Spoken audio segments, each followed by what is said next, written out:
What's up everyone? I received another package from one of the partners of our channel, Gundamit, aka Show Z Store. And we're gonna unbox it, see what's inside, and do a little review. If you see the title, you probably already know what it is. But let's have some fun anyways and unbox this thing.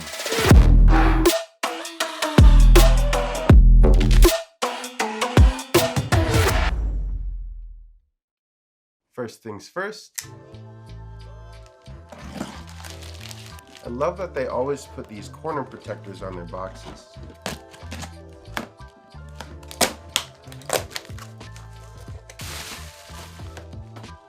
Okay, so it's a box. There's, I'm assuming, Chinese writing that I can't read, but it says GN001, so I think I have an idea of what this is. This is the metal part set for the Master Grade Exia. So this is meant to be an upgrade if you already have a Master Grade Exia. One of the main downsides to that kit is it has very weak ankle joints. It uses poly caps in the ankles, so over time, it's not going to be able to hold a standing pose that well. But this set actually includes some additional parts to help remedy that problem. Also, because it's a metal set, it adds some heft to the kit to give it a little more premium feel. So let's see what else we have in here. We have our metal parts, of course. Interesting, so it looks like we have parts for each different Exia. We have the regular Exia parts. These pink ones are for the Trans Am mode, and these red ones are for, I'm assuming, the Estrella. Some more plastic parts here. I'm not sure where these go. It looks like they also go in the leg here. This one's for the back, I'm assuming, where the GN drive plugs into. Some more leg parts and some random joint connections. And it looks like we also might have an LED in here. Yeah, that looks like it's probably an LED. It has a battery as well. This bag has something in it. Oh, magnets. There are a couple screws in here as well. We'll find out what those go to. And lastly, the instructions. I've got my Exia here, so I'm probably going to swap the parts in half of it if I can. That way we can compare and contrast the differences on some of the joints. But yeah, I'll see you when it's all done.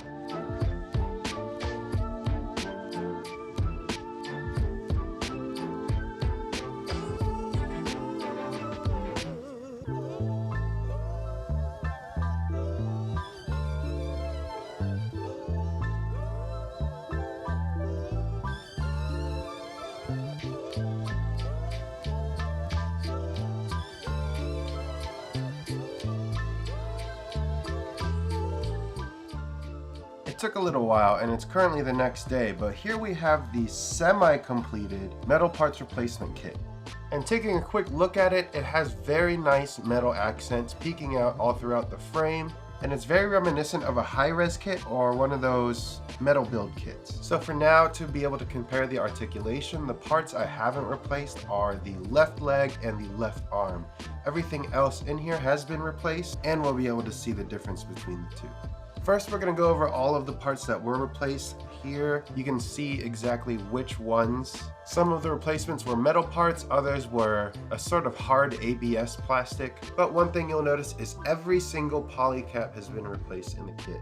At least for the main mobile suit, not the accessories. Almost the entire chest was replaced, from the neck all the way down to the waist. The neck replacement is pretty important. We'll get to that in a little bit. The waist of the kit was also replaced. I just forgot to attach it back in here on the chest. The GN drive was replaced mostly, including the LEDs. Almost the entire hip joints were replaced.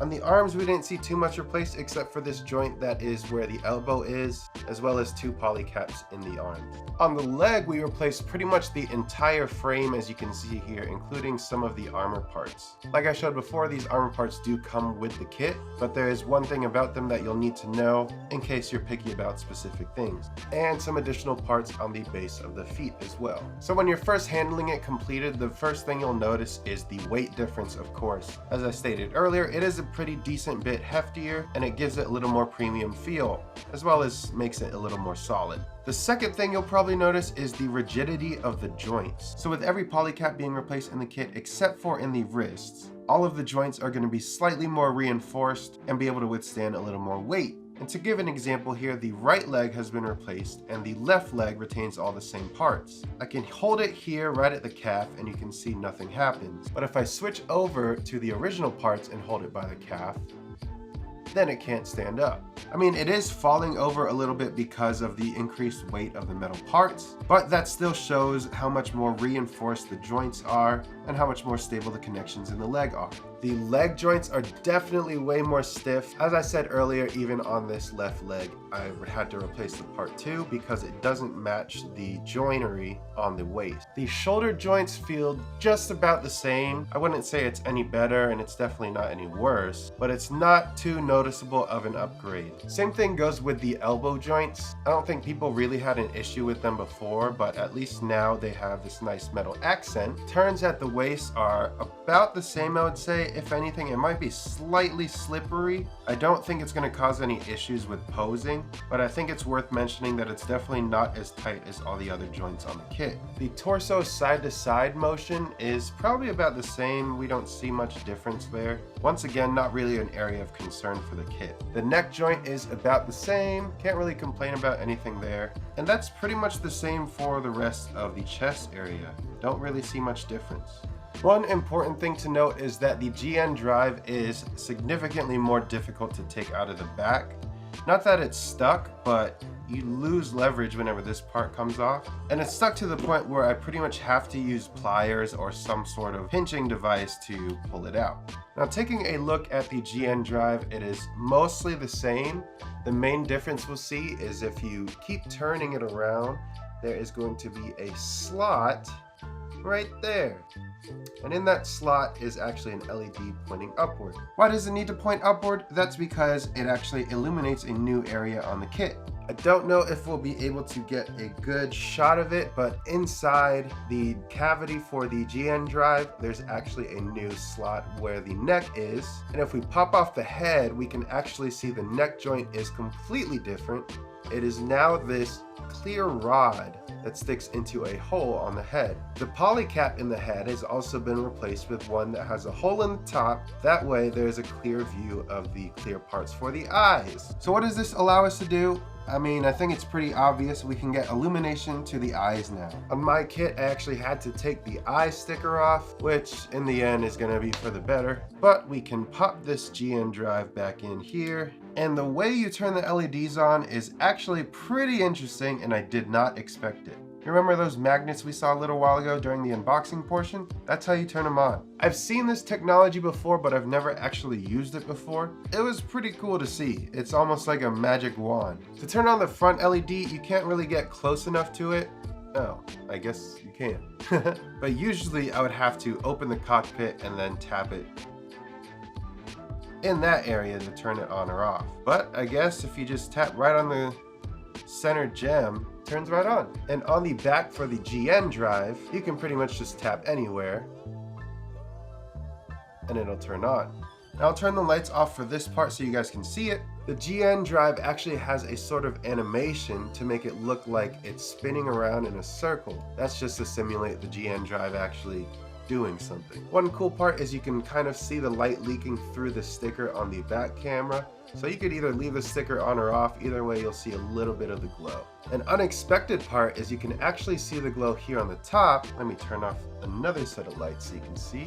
These two lines here in the middle are actually those clear rubber plasticky parts that are on the top of the head. And on the front end, arguably the most disappointing part of the kit, we have the eyes. They're not that really well lit, at least compared to the center chest piece. And I also don't remember if the kit includes one of those masking stickers where it has the clear parts for the eyes, but the black parts for the parts around the eyes. But if it doesn't, it's not too hard to reverse wash the eye. That way it doesn't look like just one giant glowing visor. And so now we'll talk about some of the things about the kit that I didn't like. The first one is pretty small and might not even matter to you, but you do have to make some modifications to specifically 4 parts in order for this kit to work. And that'll be the armor parts on each side of the leg, right where the calf is. So on the front, of course, it's gonna look normal, but on the back, I don't know if you can tell, but we have to chop these pegs off in order for it to fit on the new frame. The metal parts don't have these peg holes like the original frame does, but even then it's super easy to do and doesn't change anything to the part aesthetically. The second thing I didn't like is something you'll find in common with most third-party manufacturers, and that's the quality of the plastic. The plastic is very sturdy. However, one thing you'll notice is that there's going to be a little bit of flash on some of the parts. And if you didn't know, flash is excess plastic that kind of seeps through the cracks of the mold as it's going through the extrusion process. Another thing about the plastic is that some of the details are actually different on the new parts compared to the old parts. I don't think it's something that you'll notice, and I'll have to probably put some pictures up for you guys to see, but there is a difference in the detail on the nape of the neck, but that was really the only one that actually stood out to me. I'm sure if I didn't mention it, you probably wouldn't even have noticed it. And even with the head on, you still won't notice it. And the last thing that I didn't like about the kit that's kind of related to the second thing, some of the parts are really hard to press together. And that's because the plastic tolerances are slightly wider than what we see with most mainstream kits, which means they're not going to fit as perfectly. So some pegs can be a little too big, but in the end, I'd rather have it fit tightly than kind of fall out, you know? But for real, I did have to break out some vice grip pliers to put some of the parts together. I mean, if you have amazing thumb strength, maybe you can do it without a tool, but it was pretty tough. There's actually one more thing that I forgot about that's related to the plastic, and that's because I kind of hardly noticed it, which I guess is a good thing, but it's still a bad thing. On the back of the leg here, you might not be able to see the difference, but there is, and that's because this piece and this piece come from the new kit, while this piece and this piece are from the original kit. Can you spot the difference? There's a slight difference in color, but this one being slightly more cream eggshellish, and this one being a more gray-blue, slightly cooler color. Honestly, after a while, you don't really notice it until maybe if you're taking pictures, but if you didn't notice it until this point, then it's probably not going to be a big deal for you. But that's pretty much it for the kit. Now I want to go over some tips and tricks that you can use in the event that you end up picking up this kit. 1. Follow the instructions very carefully as much as you can.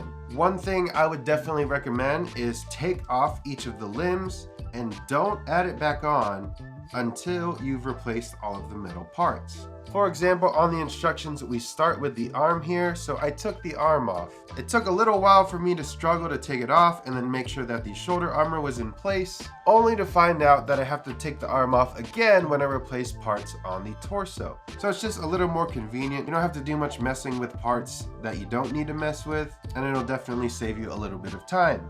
The second thing is make sure that you are building for your appropriate Exia. As I shared earlier, there's parts for the Trans Am mode as well as Estrella. However, in the instructions, there are specific parts that you need to swap out for the Repair 2 and the Repair 3 version of the Exia. So yes, that means this will work on your premium Bandai Exias, which is a good thing.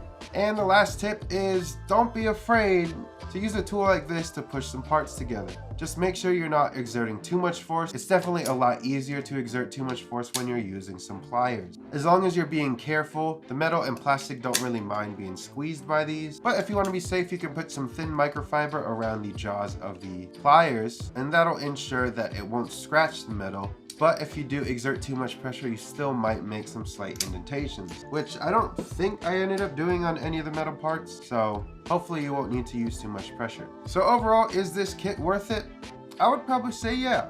Honestly, I saw the price tag at $37, which is like 70 to 80% of the cost of an actual Exia. But with the upgrades you get, I think it's pretty worth it. I mean, otherwise you're dealing with a floppy joint like this for the ankles. The price comes in at $35.99 on Shozi Store and Gundamit, and I would gladly pay that price even before I knew that LEDs came with this kit. So the added LEDs is probably like an additional, I don't know, $10 to $20 value, depending on if you wire your own LEDs or not. But yeah, definitely go check it out and check out Shozi Store and Gundamit. Once again, partners of the channel, and I'll put a link down in the description. But that's it for the video. Thanks again to all of my Patreons and subscribers to the channel. If you want to become a Patreon, there is a link down in the description. Definitely an optional thing, but it's always appreciated. Another option that is completely free to you, you can join the Discord or follow me on Instagram, once again in a link in the description. And in our Discord, we have people who are friendly, knowledgeable, and excited to talk about gunplay. But that's it for today. Thank you for watching the video, everyone. In the meantime, have a good rest of your day and start building.